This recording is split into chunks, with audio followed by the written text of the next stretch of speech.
Hello folks, Chad Stanton here, a professional furniture maker of over 20 years, sharing my knowledge with you. So with 2 decades of building furniture, it's fair to say that I've made a lot of cabinets and carcasses. And the number one rule with a carcass is gotta be square. If it's not, it's gonna give you problems when the door closes, you're gonna have issues with the drawers shutting, and it's gonna be giving you grief when you install it. Now, a video I did last year titled Multiple Solutions for Keeping Your Cabinet Square, well, I gave you a bunch of tips. If you didn't see that video, there is a link in the description below. Now, today's video, it's not only a tip that I use for building the carcasses itself, but it also aids in keeping it square. Well, I'm in the shop this week and I'm building some cabinets for a local contractor, and I thought, I'm going to share a couple of tips with you that I think make for a good, solid, and strong cabinet. Now, anytime I'm going to put a fixed shelf going into a cabinet, I always like to use a dado. And let me explain why. So this is one of the sides to the lower cabinet. And here you can see I have the dado in it that's going to accept the bottom floor of this cabinet. And so this dado is a 1/4 inch deep, and this is some 3/4 inch plywood that I'm using. And what that dado does is, one, it's going to give the bottom extra strength because it's housed inside the side piece. The second thing that the dado does for me is when I'm assembling these and gluing them up, it's going to help me get the pieces in place and help it stay a little bit more square while I'm clamping it together. Now you can go out and you can buy a jig for your router that you can help make those dados, but I actually make mine out of some scrap pieces of plywood that's laying around the shop. So let me show you how this works. All right, so here's a little bit closer look at the jig and how it's set up. So again, these are just some strips of plywood that I ripped down on the table saw, and I want to make sure that I screw them together at a true 90 degrees. And to figure out how to, since my square is small, how to get this measurement so long and keeping it truly at 90 degrees without it slightly wandering out, I'll show you a video on that using the 3-4-5 method. Anyhow, keeping this at 90 degrees, I just put another scrap piece on here to make sure that as I push the router along this doesn't flex and bend at all, giving me an awkward cut.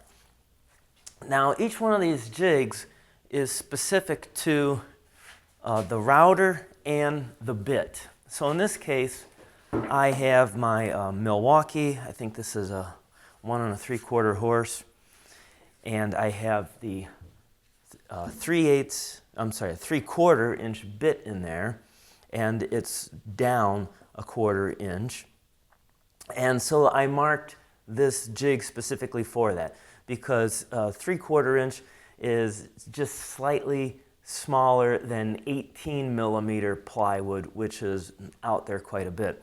So what I do then is, after I build this, I make the first cut on the jig itself, putting that small dado on there. And that small dado actually, I'm going to show you, really aids in doing your measurements and your aligning on your actual workpiece.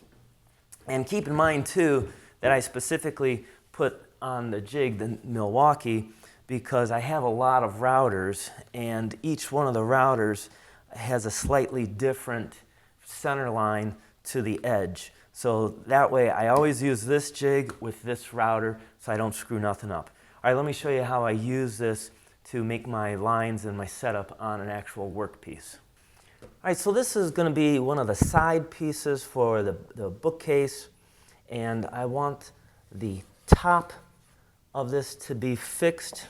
So I'm going to mark real quick where I want my dado to start. All right, now in comes the jig, and what I'll do first is I will use the jig to draw a line across it.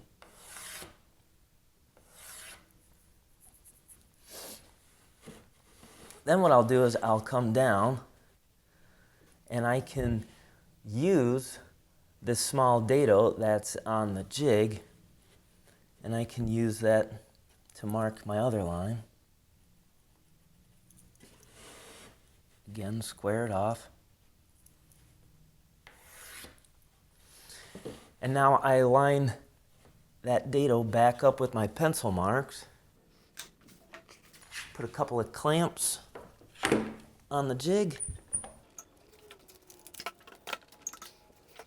And I can now use my router, keeping it against the fence of the jig, and make my dado cut.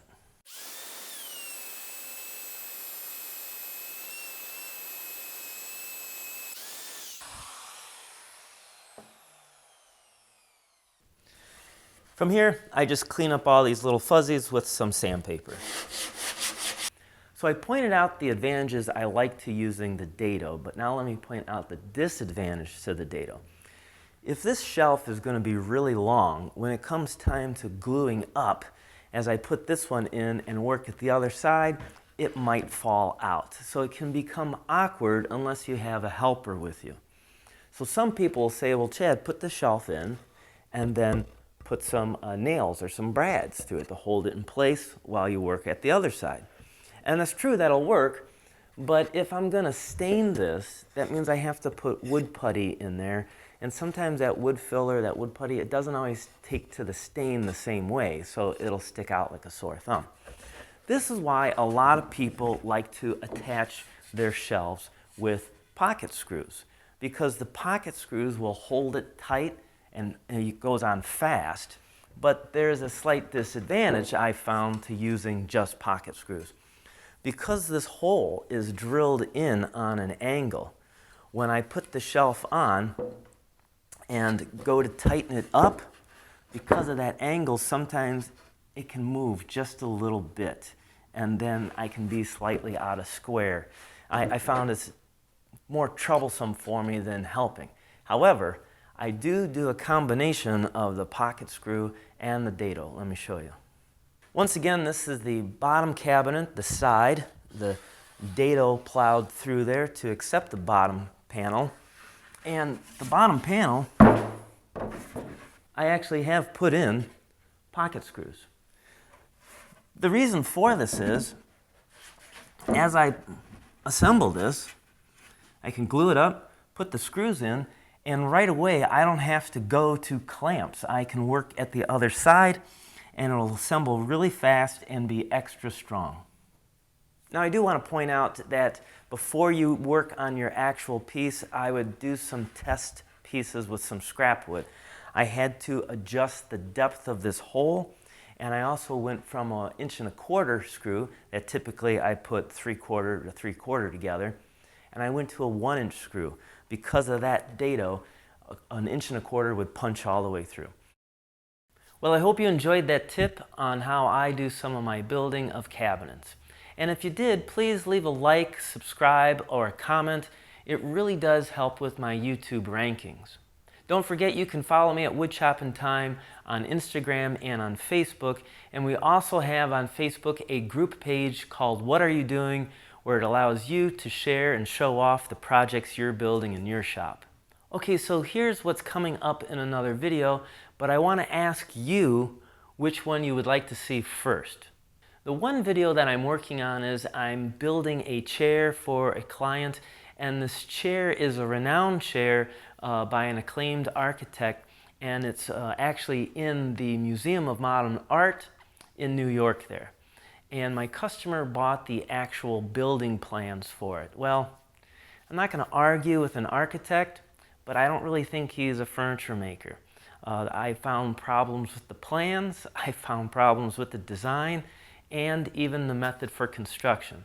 So in the video, it's not a how-to build, but I address those issues and show you the changes that I made that I think it makes a better chair. Or the other video that I could share with you is part of my series of Should You Own It? This is where I feature and show a tool that I use in my shop. And these are tools that are not sponsored by any company. I'm not paid or told to do it. It's just something that I really enjoy and would like to share with you. So let me know which video you would like to see first, but don't worry, I will be doing both of them. If you're not aware of it, we do offer a free monthly newsletter, which is proudly sponsored by Crystalac, KenCraft, and Frontword Hosting. They are the ones that make this newsletter available to be free to you. And if you're interested, again, that link is below in the description. Also, too, down in that description box, I have a link of the suggested tools that I use here in the shop, and there'll be ones that will be featured in the Should You Own It series. Also, too, I have recommended reading because I think one of the best things that you can have is knowledge, and books are great for that. As always, if you have any questions or problems that you're having in your shop, well, feel free to write me at woodshopandtime@gmail.com because my whole goal is to make you a better woodworker. Thanks so much for watching, and keep on dancing.